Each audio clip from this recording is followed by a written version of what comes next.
Hello friends and guys, welcome back to my channel. आज के lecture में हम पढ़ने वाले हैं न्यूटन के गुरुत्वाकर्षण का नियम क्या होता है।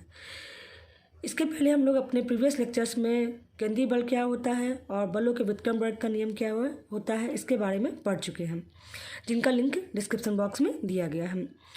तो न्यूटन का गुरुत्वाकर्षण नियम जो है वो ही बहुत ही इम्पॉर्टेंट है, क्योंकि ये एक ऐसा नियम है जो इस ब्रह्मांड में उपस्थित किन्हीं भी दो पार्टिकल्स के बीच में काम करता है। यदि ये बल नहीं काम करेगा तो इस दुनिया का एग्जिस्टेंस पॉसिबल नहीं है, क्योंकि इस लॉ के आधार पे ही सभी पार्टिकल्स इस ब्रह्मांड में सुव्यवस्थित तरीके से एक दूसरे के रेस्पेक्ट में, एक दूसरे के आकर्षण में बंधे हुए हैं और अपने एक नेचुरल गति से गतिमान हैं।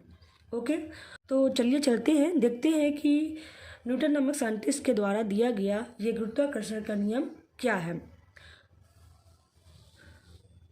तो जो ये न्यूटन का गुरुत्वाकर्षण का नियम है, ये इस यूनिवर्स और ब्रह्मांड में उपस्थित किन्हीं भी दो पार्टिकल्स के बीच में कार्य करने वाला बल है।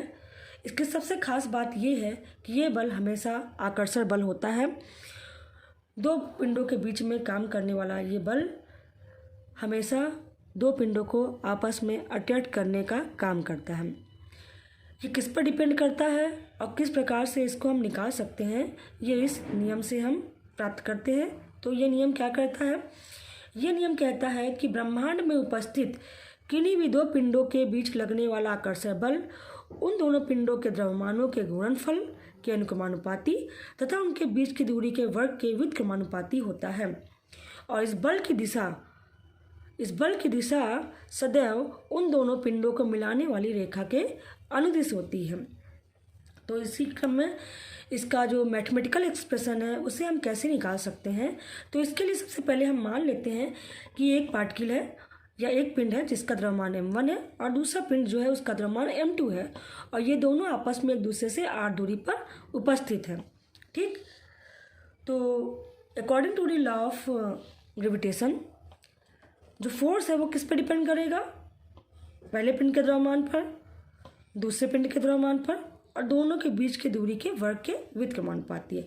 इन तीनों ही इक्वेशंस को जब हम कंबाइन करेंगे तो हमारे पास क्या इक्वेशन बनेगा? F is proportional to m1 m2 upon r square. इसको आगे बढ़ाएंगे, प्रोपोर्शनलिटी को इक्वलिटी में कन्वर्ट किया तो F is equal to g m1 m2 upon r square, जहाँ पर ये जो g है एक यूनिवर्सल कांस्टेंट है जिसे हम सार्वत्रिक गुरुत्वाकर्षण नियतांक कहते हैं। इसका जो मान होता है वो 6.67 10⁻⁻11 newton metre square kilogram square होता है। और इसकी जब विमा निकाली जाती है तो वो आती है m-1 L³ and T-2। Okay, तो ये जो g है ये सार्वत्रिक गुरुत्वाकर्षण नियतांक इसलिए कहा गया है क्योंकि इसका मान ब्रह्मांड में कहीं पर भी चले जाए वो नियत होता है। तो ये हमारा हो गया कि न्यूटन गुरुत्वाकर्षण का नियम क्या होता है। ओके, तो बच्चों थैंक यू वेरी मच।